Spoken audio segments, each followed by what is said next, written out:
And at the moment, we have in the studio a political affairs commentator who has always been here with us several times, Dickson Iroegbu. Thank you so much for joining us. He is the convener of the Indigenous people of Nigeria. And of course, joining us here is Adamu, Rabiu, who's a researcher and newspaper columnist. Thank you so much for joining us. Thank you, Mr. Sumna. Good evening, viewers. All right. Dixon, good evening too. Good evening. All right. So, I mean, let's start with you, Dixon. What do you read into what's actually going on in Port Harcourt right now? Because the local government elections have held amid all the problems going on there. It's power to the people, because that's what democracy is about. Where strong men attempt to change the rules of the game, you see that if the people understand how powerful they are, like we'll always say, the office of the citizen is the most powerful office in the land. And today, I think the Rivers people showed clearly that it is about them and not any individual at all. And I think the governor must be commended for standing firm and upholding the desires of his people. Because even in this election, of course, we know that his party, political party, the PDP, which I belong to, and we're not in the race. But then, of course, the people's interests should count at all times when it comes to governance. And that's what I think played out in Rivers. And from the reports we have gotten so far, it's been peaceful. With all the drama that played out and all that, one thought that, oh, Rivers was going to be hell on earth or hell in Nigeria. But it turned out that the interest of the state was put forward and the people decided to take their destiny in their hands. All right, although we're reading actually that the state officials, I mean, electoral officials were actually chased in some polling units by some armed men, and some people are claiming that policemen were part of the armed people who actually chased some of the electoral officials and voters away. In specifically, we actually hear it was in Port Harcourt, Lekai here. That's what we actually here, Lekai here Primary School in Port Harcourt City. There was actually an incident there. But well, let's bring you in, Adamu Rabiu. This reminds us of actually what regard the Western Crisis region. I mean, just one political party, one region, and before you know it, I mean, you know, it started with the action group. Before you know it, consumed the entire country. Exactly. Are we heading towards there? Because we're having River State. Thank you for the question. We may not actually be heading in that direction. What actually transpired or is transpiring in Rivers is actually an aberration, and we have seen almost similar instances happening in other states within Nigeria. But like my panelists here explained, and of course. We must commend Governor Fubara for being bold, for standing up to what is right, what is proper, by holding that election. And then since we have already learned that it is also peaceful, you understand. So it is commendable as against allowing him to be waylaid by vested interests from Abuja, you understand. So it's good that he stands his ground and the election is holding or has held, you understand. So what we're waiting for now is actually the result, you understand. So we say kudos to peoples of Rivers State for standing up to their rights, you understand? All right. Yes. Dixon, let's talk about this and as we quickly try to wrap up this Rivers issue. The conduct of security agencies within this period, I mean, you would have heard the state governor actually saying that, look, the policemen have not been doing their job very well. They are too partisan. And then now there was an explosion at the APC secretariat. The PDP has said that they were withdrawing from the race and all of that. Lots of things happening.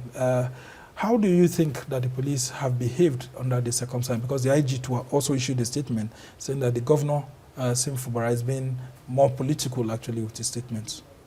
Well, I think it's the IG that is a bit more political with his statements, in my view, because the police ought to serve the Nigerian people. But somehow we seem to be observing that the police seem to be involved in politics. Yeah. And that shouldn't be. In fact, this particular Rivers issue or case did expose the police a lot. I think after this election, there should be a lot of reforms within the police. The IG, if he is neutral, truly, should take this seriously because the image of the Nigerian police is at stake here. Okay. I felt disappointed, personally as a citizen, that here we were seeing the police almost identifying with a particular political party. I think it shouldn't be. All right, Senator Rabiu, talk to us about this. Yes, I think it is not only the police that are being indicted here, even the judiciary, you understand. We have the Federal High Court giving a different ruling, the State High Court giving a different ruling, you understand. That is too controversial, that is too what do I say? It's just wrong, totally wrong. And for the police to be partisan, it is like mutineering. Well, the police has actually denied the partisanship. No, but we saw their actions, against so it's not about denial. You understand? Their duty is to safeguard life and property of citizens of Nigeria. Yeah, but they said they were withdrawing from the election because according to them, there's what's it called? There's a court order, and now we hear there was an explosion and all of that. Agreed. And people are wondering, could the police? Agreed. They don't have that power. Even the court, the Federal High Court, either the State High Court, don't have that power. You understand? The Constitution is supreme. You understand? No law is more supreme than the Constitution. Than the Constitution, yes. And then, if the High Court is saying no, we are cancelling, don't hold this election, they don't have that right because they are not. Well, the courts actually didn't say that the election should not hold. But even at the issue of withdrawing, they didn't give that judgment based on certain sections of the Constitution. They didn't. Yes, I think even the police telling us that because of court judgment that they are withdrawing their duty, constitutionally provided duty to provide security and save lives and property. I think it's are they saying that there could come one day in Nigeria when we would get some judgment for the police to allow anarchy in our country? That's alarming. Well, I mean, it was the first one for us to hear, actually, that the police is actually withdrawing from, its constitutional responsibilities. I mean, but of course, we just have to move on to our next story now. Nigeria in the week marked its 64th independence anniversary, with President Bola Tinubu urging more understanding for its policies amid the current harsh economic climate. The president, in a nationwide broadcast, also agreed to convoke a month-long national youth conference as part of his plans to forge a better country. Now, Tinubu is Nigeria's 16th president and stands at the threshold of history to turn things around positively for the largest black nation in the world. And of course, we still have right here in the studio our guest who are with us. Adamu Rabiu is a research analyst, and then of course newspaper columnist, and of course Dickson Iroegbu here is the convener of the Indigenous people of Nigeria. Okay, okay, very interesting. Yeah, so I mean, talk to us, Dickson, about the president's statements and the desire to actually convoke a youth conference for young people and all of that 1 month. And people are saying that that speech was long on rhetoric and short on, actual decisions as to what Nigerians are facing. People expected some very, very stronger points from the president's speech, but some people said this wasn't so good enough. My first reaction when after watching that speech was, this was hopeless, from a man who is marketing renewed hope. My first post on my platforms was that this just gives Nigerians more like the mood that you'd want to give up on your country. Because Independence Day, we thought the president should have somehow used that day to re-engineer the minds of the Nigerian people towards believing in their country. Because this country belongs to all of us. And from the platform that I lead, for instance, the Indigenous people of Nigeria, before the amalgamation of Nigeria, before the white men came here, right, we had Nigerians live here. We had the Igbos, we had Hausas, we had the Yorubas, we had all the tribes that makes Nigeria. So it's not like these people were now brought from somewhere after the amalgamation. So I think the president missed an opportunity to get Nigerians to buy into what exactly were you expecting? I was expecting, for instance, a man or a president who has taken us back to the old anthem would have that day reminded us where we were coming from. For instance, that day could have been a good day to make a policy statement that the National Assembly could possibly adopt as regards the issue of regional governance or regional government, because that's where we were coming from. If we could revert back to the 1963 document before, because that's actually the document that, if in my view, highlights the nationhood or the vision of our founding fathers before the military struck in 1966. So that day I thought the president would have reawakened our patriotic consciousness, because patriotism seems to be missing now in our country. All right. Our patriots seem to have, taken off or jackpot out of our country. Because those days, right, if you please will allow me, those days we had leaders who were patriotic. We had the Sarduanas of Sokoto who did not care just about himself, but when it came to the time of choosing who was going to be prime minister, he didn't care particularly just me, and me alone, unlike what is happening now. He supported Tafawa Balewa to go there. We had leaders like Nnamdi Azikiwe who would say, oh, that it doesn't matter who became prime minister or who became president, but that the interests of the Nigerian people. That was what personally I was looking out for from the president of Nigeria. And we didn't get that. Then the aspect of convoking National Youth Conference, I think is just another jamboree. This president is just handpicking those that he can patronize, bring them to his side, and of course, towards his plan to grab and hold on to Nigeria 2027. But I think that would be a jamboree that the youth of this country, if they embrace it, if they fall for that, then I will be disappointed. That should not be I will bring you in here, Rabiu. Let's talk about how the president tried to, in his own way, inform Nigerians of what he has done, pleading with them that, look, in terms of this economic hardship, he understands what's going on, but let's create more time. And he says he has already got $30 billion of investments coming in, though people are beginning to dispute that. I mean, from your own research, what exactly do you think the president has achieved more under this time? From my own point of view, this government and the president haven't achieved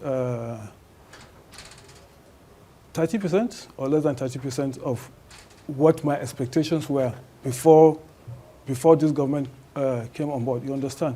So telling Nigerians to exercise patience, you understand, it's not just the way to go. That is one. And secondly, telling Nigerians that this is what he has done is just not the way to go. You understand? He's supposed to come out and say, oh, okay, those issues that were highlighted during the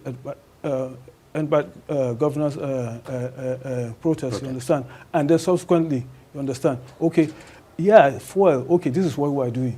Dangote is almost on stream. Okay, this is what we intend to do, or this is why up to now Dangote is not in the filling station. You understand? That is my expectation. You understand? And then my expectation also is okay as regards the minimum wage that has not actually taken off. You understand? Okay, this is what we are doing to the government says it's taking off this. You understand? And then that is on the one side. On the one hand, you understand. On the second hand is that, okay, what about the private sector? You understand?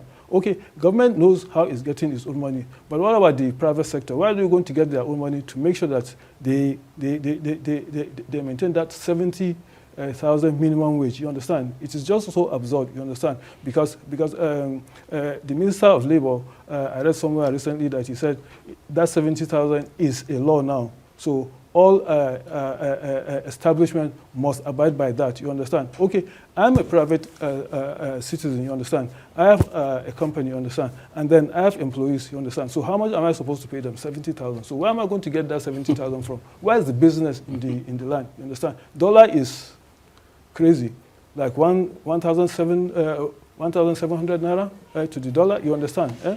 And then what about custom duty? How do I import? How much am I paying at the post? You understand? And then all sort of taxes are there. Well, the president says that's why he's going around trying to get more investment into Nigeria, and his efforts have led to about $30 billion. That's what he said. Well, though people are beginning to see actually some of them haven't yielded any fruit, and we still have. It's just mere commitments. Yeah, they won't yield. You understand? Because as an investor, if you read Nigeria, you hear insecurity. If you read Nigeria, you hear inflation. If you read anything about Nigeria, you hear all sort of stories, you understand? So that is not a comforting news to an investor to come in with his hard-earned money, you understand, to come and invest in a country that doesn't seem to know where it is heading to, you understand? So saying he has 30 billion coming in, well, they have collected probably more than that, or almost up to that, from May last year to date, you understand? We haven't seen anything on the ground, you understand? Okay. It is just more burden on Nigeria, you understand, and on Nigerians. So it is actually sad. And for the youth convoy, you understand, it's more like cronyism, you understand? Just, okay, let's get this set of people and then let's touch the money so that the tension will... Well, I mean, young people have actually been protesting since August. We actually had the End Bad Governance, and then, of course, there was the Fearless in October. The young people actually seem to be looking for a much more better Nigeria. As people who have been following this country, if the leaders have been failing, what should Nigerians be doing on their own to build a better country? Because, I mean, we can't just leave the country to the leaders alone. So what should Nigerians be doing themselves? Because every time we're always pointing fingers at our leaders and all of that. Okay, yeah, it's 64 years since our independence. What should we as citizens be doing to make our country better? It still falls back to leadership. Because, like Abiola said a long time ago, when the head is rotten, the entire body will stink. So if the leaders or the leadership is not showing the younger ones examples they should follow, I wonder what you would expect the ordinary man on the street. But is it the younger ones who go about doing yahoo, doing other things and other? I mean, shouldn't Nigerians have more respect for their country? I don't think that... By engaging in enterprises, I mean, young people engaging in enterprises that actually help. If 0.01% of Nigerian young people are into yahoo, should not be the reason why we now conclude that all young people... Well, of course, it's not all young people, but not, you know that so the image of those young people is actually affecting the overall majority of Nigerians. No, because by every means, even the institutions of state, like EFCC and all of that, rather than focus on what it should be doing, you know, hunting down those who are destroying our economy within the leadership of our country and all of that. They are going for petty things and all of that and using it as achievement and all that and blowing it up. I don't think that the attention we're giving to that very crime of yahoo and all that we should use it to judge all young people. Young people have shown that they can organize themselves. We remember the NSAS protest. For 12 days, young people were across this country. In fact, in this country, I have never seen that level of organization, not even within government. Young people were organized on the streets, protested on one particular thing. Until the 13th day, government infiltrated their camp, now instigated the violence that eventually became the issue of NSAS. Well, I mean, that's an allegation that the government still keeps denying that. Some now we can't keep pretending about well, I mean, this. I'm just We're part of this telling you what the government says. Well, government can claim all that it can claim, but the reality is out there for us to see. I was on the street.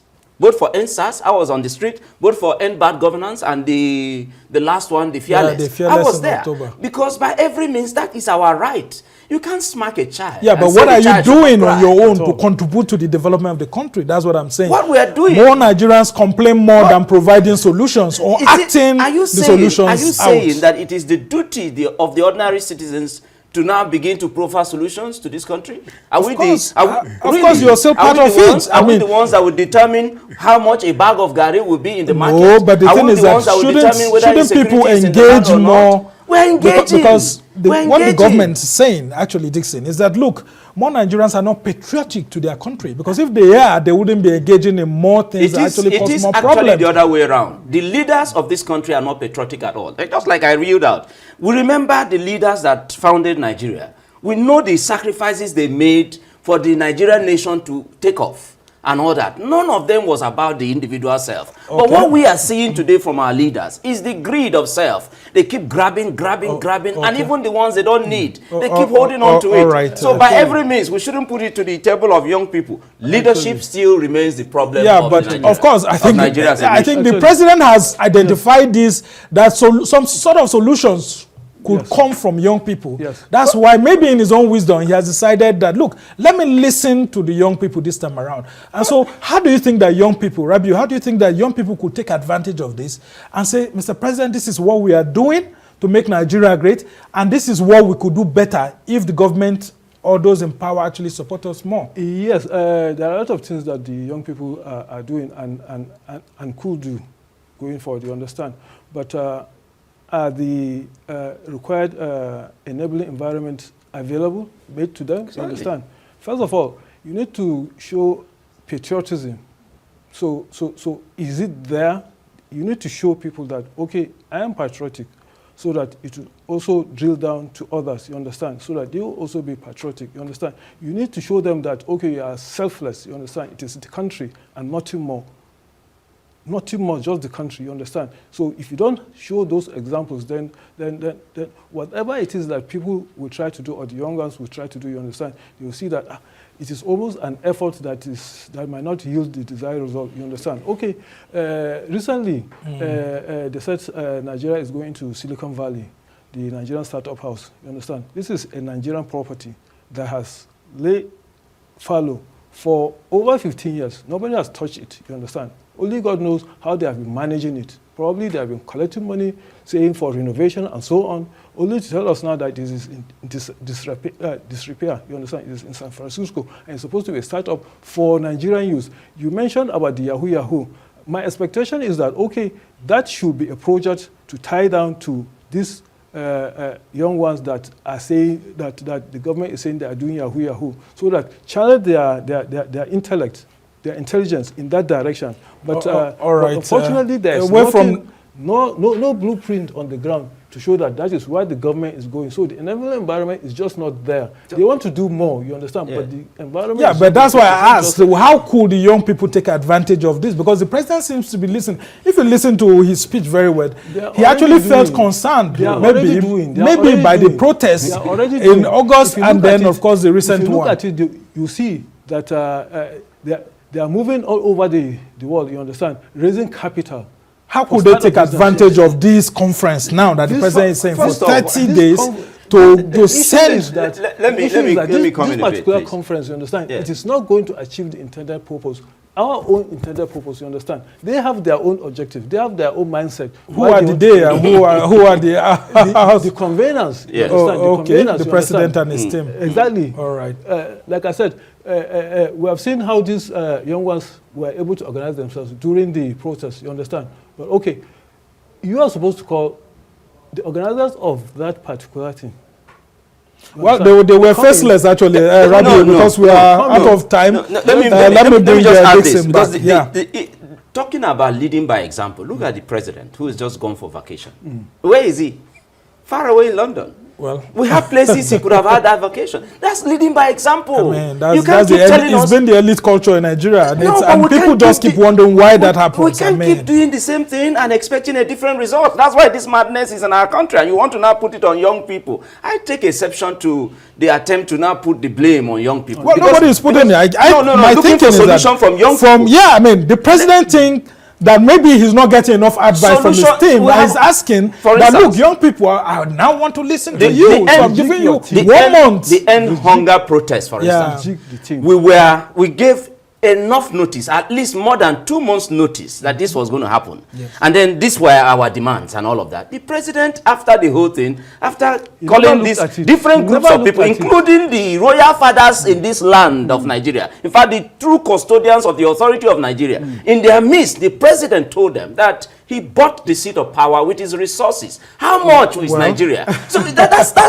I don't have that fact, actually. It's out there. It's in the public domain. When he had a meeting with the royal fathers, he told them that he got here by his own personal resources and all that. So by every means, I think sincerely that this president is not sincere. Because what you said is actually that he bought, but you put it in proper perspective. That's what he connotes. That's what he means. Because by every means, if this president means well, after that very moment, did he even invite these people? No. And then when he addressed the nation, not even one single demand of the young people did he address. And you think that I attempt to understand what the government has been battling and what some people were saying is that some of these youth groups were faceless. No, they're not faceless. That's what they themselves, even some of the organizers, they say it was random and all of that and all of that. Oh, please. So, but let's look at the issues raised, both in the end bad governance protests and then, of course, the recent one and all of that. Do you think that some of those issues are enough for the president to have addressed when it comes to young people and what they want for Nigeria rather than convoking this conference? I maintain my position that this conference is a jamboree. It's more like divide and rule. The president wants to get some people that will fall for this because there is hunger in the land. Of course, a lot of people will fall for it. And when the stipends within that 1 month is given to them, they will still go out on the streets to possibly get Are you saying that those young people who will come there don't have a mind of their own, even if they are given? No, it's not about. It's not. I'm not lumping the whole young. There will be a few. There will be a few that could buy into it. This is more like a political patronage kind of. You know, Jagaban is a master in this in this patronage thing that he is about to do now. Yeah, so what I think sincerely is a misplaced priority really, because if he really means well for this country, and indeed he wants to capture the interests of young people, this is very recent leave that he has taken or whatever. You shouldn't have taken it to that. Well, he could have just said, okay, a body on, invite some key guys and sit down with them and say, guys, I've heard you. Forget the blah, blah, blah, the issues of the nation. This is my vision. This is where we should go. And I want you to buy into it. Very quickly, Rabiu, just before I let you go. Leader, when you say you are a leader, you don't have time for rest. You don't have time for leader. Well, I mean, this is an entitlement. I mean, if you're working in your workplace, when there's hunger, acute hunger in the land. Well, that's why we have a hierarchy of government. I mean, don't we have the vice president and others? Oh, please. 200 million plus souls. Okay. On his shoulders. All right. Well, that should make you sleepless. I think sleepless. You can't eat, you can't drink, but you solve their problem. We just hope we'll have those kind of leaders in the future. But for now, he's following the rule book. A president deserves to have a vacation. But then the young people should also not be placed. Okay, so Rabiu, very quickly, I want you to talk about that too. Do you think that the president could have just taken all the demands of the youth during end bad governance, and then, of course, this one, and then put it together, and then discard this idea of, if he does that, could that actually work? That would have been perfect. That would have been better. All right. Much better. Far, far, far better, you understand, than this convoke. This convoke is nothing but a tea party. Okay. Nothing will happen. Nothing will come out of it, you understand? Because whatever decision is taken, you understand, it's not going to have any all right, guys. Unfortunately, let me add that if the president indeed wants to give young people a sense of belonging in the country, those ones languishing in jail now because of protest now is a felony in Nigeria. This is the same protest that the president, while he was in the opposition, embarked upon almost every now and then. So if he means well for these young people, those people languishing in jail for just protesting against the ills in our country should not be allowed to stay in there. All right, that would be when we'll take him serious. But this one is just a jamboree. All right, that's actually a very strong one, because remember, former Senator Shehu Sani has said that President Tinubu was the father of all protests. Okay, exactly. So we learn from him. So everybody learned from him. So this is a very strong one. I just hope that the president will take note. Dickson Iroegbu is the convener of the Indigenous people of Nigeria. And of course, he's also a political analyst, a member of the People's Democratic Party.